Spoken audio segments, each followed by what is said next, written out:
ഹൈമാവതി കൃഷി vlog YouTube ചാനലിലേക്ക് സ്വാഗതം. ഇന്നെന്ന് ഇപ്പോൾ ഞാൻ പറയാൻ പോകുന്നത് വെച്ചാൽ ഇന്നിപ്പോൾ എല്ലാവരും എന്നോട് എന്തെങ്കിലും ചോദിച്ചു, അമ്മ എന്തിനാണെന്നില്ല, അതിൻ്റെ ഒരു വിഷമം വന്നു. അതുകൊണ്ട് എനിക്ക് തോന്നി എൻ്റെ അനുഭവങ്ങൾ കുറച്ച് നല്ലപോലെ അവർക്ക് അറിയിച്ചു കൊടുക്കാമെന്ന് വെച്ചിട്ട് ഇനി ചെറിയൊരു കാര്യം പറയാനാണ് ഞാനിപ്പോൾ ഇവിടെ ശ്രമിക്കുന്നത്. ഞാൻ എന്തെല്ലാം ഞാൻ എടുക്കാതെ ജോലികളൊന്നുമില്ല. അവർ ചോദിച്ചു എന്തിനാ അമ്മ ഇങ്ങനെ ചോദിച്ചപ്പോൾ എനിക്കും ഒരു വിഷമം തോന്നി. ആ വിഷമം തോന്നിയ വകയിലാണ് ഞാൻ ഇന്നിപ്പോൾ ഈ വീഡിയോ ഇടുന്നത്. എന്ന് വെച്ചാൽ ഞാൻ എങ്ങനെയെല്ലാം ജീവിച്ചു വന്നോളാം എന്നുള്ളത് നിങ്ങൾക്ക് അറിയാൻ വേണ്ടിയിട്ടാണ്. നിങ്ങൾ അന്ന് തന്നെ ആരും കുറ്റപ്പെടുത്തില്ല, അതുവേണ്ടി മാത്രമാണ് ഞാൻ ഇന്നിപ്പം ഈ വീഡിയോ ഇടുന്നത്.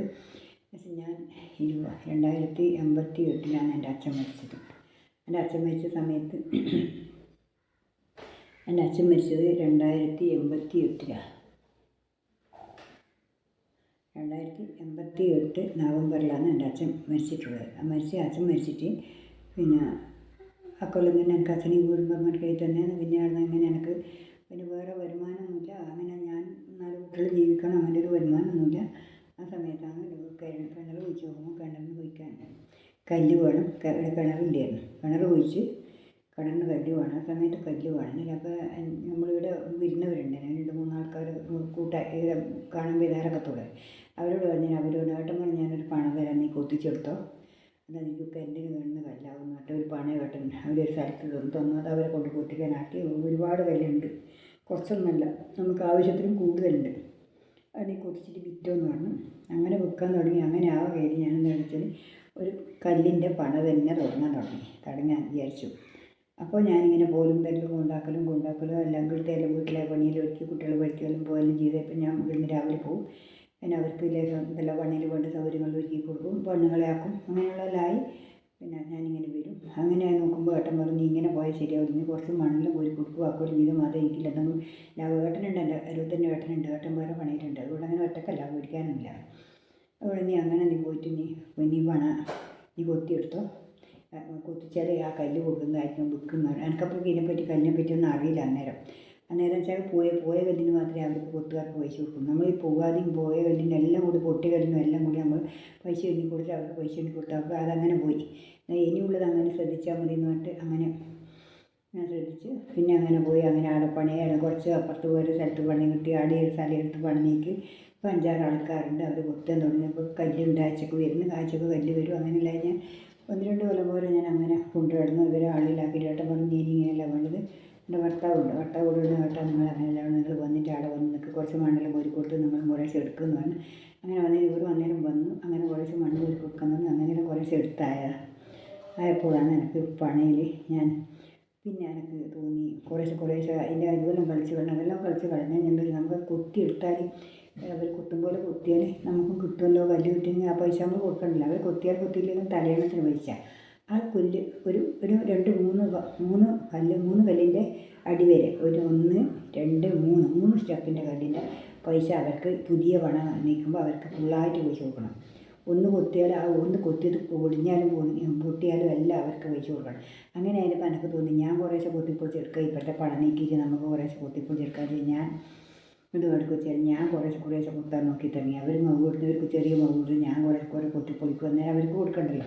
കിട്ടീനെ നമുക്ക് എടുക്കില്ലെങ്കിൽ അവർക്ക് കൊടുക്കണ്ടല്ലോ. പക്ഷേ അങ്ങനെ ഞാൻ കുറേശ്ശെ കല്ല് കൊത്താൻ തുടങ്ങി. ആ പണ കൊത്തി തീരുമ്പോഴേക്ക് ആ പണേൻ്റെ 3 പൊളി എടുത്ത് കഴിയുമ്പോഴേക്ക് എനിക്ക് കല്ല് കൊത്താൻ കുറേശ്ശെ പൊളിച്ചത് തട്ടിയെടുക്കാനും അങ്ങനെയുള്ള എല്ലാം ഇതും എനിക്ക് കിട്ടി തുടങ്ങി. അതുകൊണ്ട് എനിക്കൊരു സന്തോഷമായി.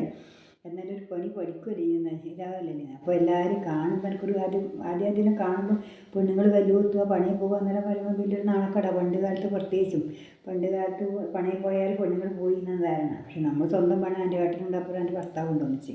അതുകൊണ്ട് എനിക്ക് ഇതിനൊന്നും പറയാനില്ല. എന്നെ എല്ലാവർക്കും പേടിയാണ്, നല്ല സന്തോഷം, നല്ല പേടിയാണ് അവർക്കെല്ലാം. ഞാൻ പറയുമ്പോൾ തന്നെ പേടിയാണ്. തമാശയും നേരവും കൂടി പറയില്ല പണിയിലെത്തിയാൽ. അങ്ങനെയുള്ള ആൾക്കാരാണ്, നല്ല ആൾക്കാരാണ്. നമ്മൾ അയൽക്കത്തുള്ള പിള്ളേർ. അതുകൊണ്ടാണ് അങ്ങനെ ആയി.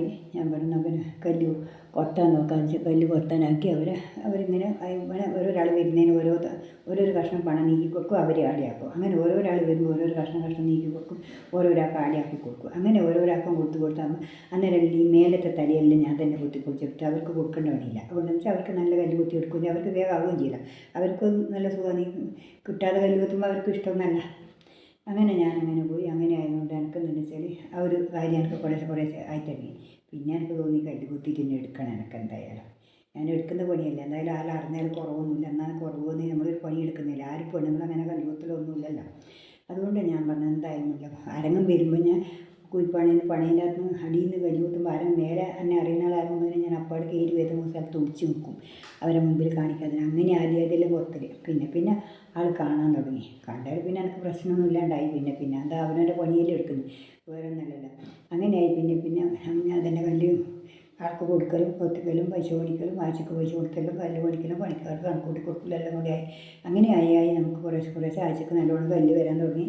എല്ലാം കൂടി കുറേശ്ശെ വീട്ടിൻ്റെ പണി കുറേശ്ശെ എടുക്കാൻ തുടങ്ങി. അങ്ങനെയല്ല ഞാൻ ഈ പണിയും കൊണ്ട് അങ്ങനെ നടന്നിട്ട് ഞാൻ കുറേശ്ശെ വീട് വൃത്തിയാക്കാൻ തുടങ്ങി. കുറേശ്ശെ വൃത്തിയാക്കാൻ തുടങ്ങി. കുട്ടികൾ പഠിക്കണം, അവർക്ക് ഡ്രസ്സ് വാങ്ങിക്കൊടുക്കും. അങ്ങനെയും കൂടെ എല്ലാവരും ഒരു ബുദ്ധിമുട്ടില്ലാതെ കണ്ട് തന്നെ അങ്ങനെ പോകാൻ തുടങ്ങി. പിന്നെ ഇഷ്ടംപോലെ പൈസ വരാൻ തുടങ്ങി.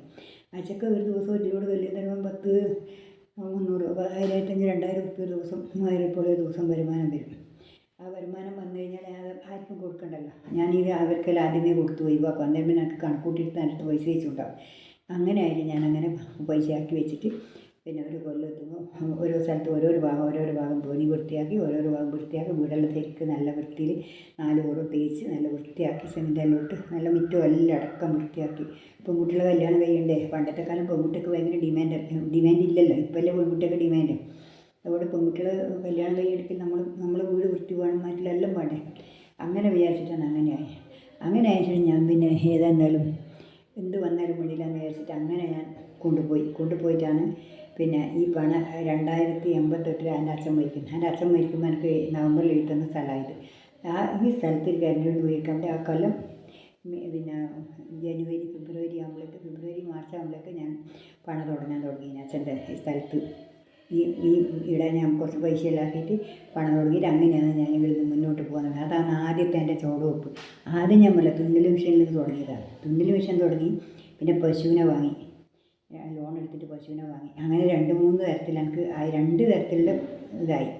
അതിന് ശേഷമാണ് എനിക്ക് ഈ കല്ലിൻ്റെ വരുമാനം കൂടി തുടങ്ങിയത്. കല്ലിൻ്റെ വരുമാനം കൂടി ഈ വണ്ടിയിലുള്ള സീസണാണ്. വണ്ടി പാട്ടെടുക്കും, കുറച്ച് ഒരു 5,000 റുപ്യേൻ്റെ പാട്ടെടുക്കും. അങ്ങനെയായാലും നമുക്കൊരു 10 റുപ്യ എന്തായാലും പൊടിക്കൂലി ആർക്ക് അങ്ങനെ നമുക്കിങ്ങനെ വരും. അത് നല്ലൊരു നേട്ടമല്ലേ ഇതിൻ്റെ എല്ലാം നടുക്ക്. അങ്ങനെയെല്ലാം ഞാൻ ചെയ്യും. പിന്നെ എനിക്ക് അതെല്ലാം ചെയ്യും. കുറച്ച് തേങ്ങ പാട്ടെടുക്കും. നമുക്ക് തേങ്ങ നേരില്ല, അന്നേരം തേങ്ങ പാട്ടെടുക്കും. തേങ്ങ പറിച്ചാൽ നമ്മൾ അരവും കഴിഞ്ഞ് കുറച്ച് കൊടുക്കാനുണ്ടാവും. അങ്ങനെയല്ല ഓരോരോ പണി അങ്ങനെ തന്നെ ചെയ്ത് ഞാനതങ്ങനെ കണ്ട് എടുക്കാൻ തുടങ്ങി. അങ്ങനെയാണ് പിന്നെ 88 ഞാൻ കല്ല് കൊത്തിക്കാൻ തുടങ്ങിയിട്ട് 98, 99 വരെ ഞാൻ കല്ല് കൊത്തിച്ചു. 98 വരെ ഞാൻ കല്ല് കൊത്തിച്ചു. 11 കൊല്ലം 12 കൊല്ലം ഞാൻ കല്ല് കൊത്തിച്ചു. അങ്ങനെയാണ് ഞാൻ ആ പണിയെടുത്ത് വരുന്നത്. അപ്പോൾ എന്നിട്ട് എനിക്കൊരു നഷ്ടവും വരിക, നല്ല സുഖമായ ഡീസൻ്റ് തന്നെ പോവുകയും ചെയ്തു. നല്ല രീതിയിൽ ഞാനും സുഖമായിട്ട് തന്നെ പോയി പണിയെടുക്കും.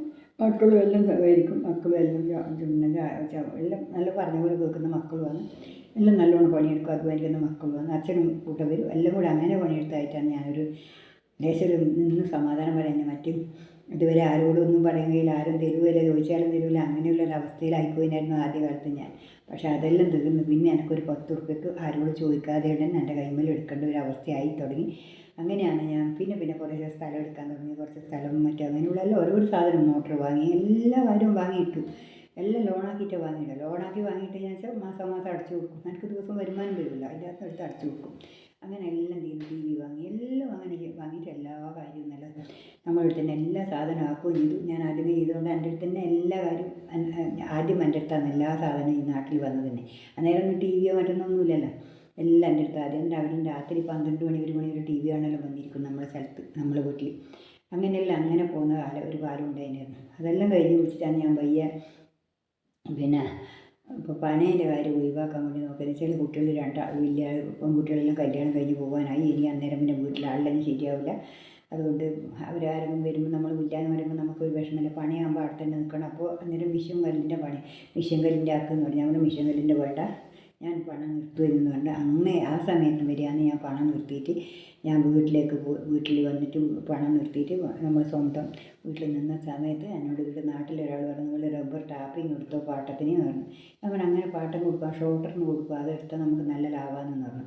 അങ്ങനെയാണ് ഞാൻ ഷോട്ടറിന് പാട്ടം കൊടുത്ത് പൈസ കൊടുത്തിട്ട് ഒരു ടാപ്പിങ്ങിൻ്റെ ഷീറ്റിൻ്റെ അയാളുണ്ട്, അയാൾ എനിക്ക് എടുത്തു തന്നു. അയാൾ പൈസയും കൊടുത്തിട്ട് തിരക്ക് അയാൾക്ക് ഷീറ്റ് കൊടുക്കുക. അങ്ങനെ അയാൾ എടുത്ത് തന്നുകൊണ്ട് വെച്ചാൽ ഞാനത് 2 കൊല്ലത്തേക്ക് പാട്ടാക്കി എടുത്ത് ഒരാളെ ഒരു കൊല്ലം ഒരാളെ 400 മറ്റു 100 വരെ എൻ്റെ മോനെ കൊണ്ട് എടുക്കാനാക്കി വെച്ചു. അപ്പോൾ ഓൻ ഡ്രൈവിങ്ങിന് പോകുന്നതിൻ്റെ ഓനെ എപ്പോഴൊന്നും കിട്ടില്ല. അങ്ങനെ ഞാനും അതിൻ്റെ റബ്ബറിൻ്റെ പണി പഠിച്ചു. അങ്ങനെ ഇവൻ ഇട്ട് പോകുമ്പോൾ ഞാൻ ആ കുറച്ച് മരവും ഞാൻ തന്നെ കത്തിയെടുത്ത് കൊണ്ടുപോയിട്ട് ഞാനും മുറിക്കാൻ തുടങ്ങും. അങ്ങനെ പാലെടുക്കാൻ തുടങ്ങും. അങ്ങനെയായി മറ്റേ ആളും ഒപ്പരുണ്ട്. അയാളും എടുക്കും പകുതി, അയാളും എടുക്കും, ബാക്കി കുറച്ച് ഞാനും എടുക്കും. അങ്ങനെ എടുത്തു പോയി. അക്കൊല്ലം തേച്ച് അങ്ങനെ പിന്നെ മോനും ഇല്ല. പിന്നെ അയാളെയും കിട്ടും. ഞാൻ തന്നെ 2 ദിവസം പപ്പാതിയാക്കിയിട്ട് ഇന്നും എടുക്കും നാളെ എടുക്കും. പകുതി ഒരു ദിവസം എടുക്കും, പകുതി ഒരു ദിവസം എടുക്കും. അങ്ങനെയാണ് ഞാൻ മുന്നോട്ട് കൊണ്ടുപോയി. ഈ മക്കൾക്കെല്ലാം ഇതിനെല്ലാം ഞാൻ കഷ്ടപ്പെട്ടിട്ടാണ് ജീവിച്ചത്. മക്കളെ നിങ്ങൾ വിചാരിക്കൂലേ ഇവൾ ബോഷ്ക്ക് വരുന്നല്ല, എല്ലാം ഞാൻ സത്യം പറയുന്നതാണ്. ഒരു കളവ് എൻ്റെ പാചകത്തിലുണ്ടാവില്ല. അതുകൊണ്ട് നിങ്ങൾ പറയുമ്പോൾ എനിക്കത് രാവിലെ വേഗം ഭയങ്കര വിഷമം വന്നു പോയത്. ഞാൻ ഇത്രയും കഷ്ടപ്പെട്ട് ജീവിച്ചോളാം. ഞാൻ ഒരാളെ എതിർക്കാനോ ഒരാളൊരു വേറെ തരത്തിലും ഞാൻ പോവില്ല. ആരെയും ഞാൻ ഉപദ്രവിക്കില്ല. അങ്ങനെ ഒരു കാര്യത്തിൽ ഞാൻ അനുഭവിച്ച പോലെ ലോകത്തൊരാൾ അനുഭവിച്ചിട്ടുണ്ടാവുക. അതുകൊണ്ട് നിങ്ങളോട് എനിക്ക് ഇന്ന് ഇത്രയേ പറയാനും. അതിൻ്റെ ബാക്കി നാളെ നിങ്ങളോട് നാളെ നിങ്ങളോട് ഒരു വീഡിയോ ആയിട്ട് ഞാൻ വരാൻ വേണ്ടും. ഇന്നത്തേതിന് ഇത്രയേ ഉള്ളൂ. നിങ്ങൾക്ക് കൂടുതലാകുമ്പോൾ വായിക്കാനോ കേൾക്കാനോ ഒരു സമയവും സൗകര്യം ഉണ്ടാവില്ല. അതുകൊണ്ട് കുറച്ചാകുമ്പോൾ നിങ്ങൾക്കത് എന്താണെന്ന് നാളെ ഇതിൻ്റെ ബാക്കി പറയുന്നത് നോക്കാൻ സമയം ഉണ്ടാവും. അതുകൊണ്ട് നാളെ ഇതിൻ്റെ ബാക്കി ഞാൻ പറഞ്ഞുതരാം മക്കളെ. ഞാൻ അനുഭവിച്ച ഓരോ സമയത്തായിട്ട് നിങ്ങൾക്ക് പറഞ്ഞുതരാം. ഇത്രയേ ഉള്ളൂ. എല്ലാവർക്കും ഗുഡ് ബൈ. പിന്നെ എല്ലാവർക്കും എൻ്റെ ഹൃദയം നിറഞ്ഞ ആശംസകൾ. നന്ദി.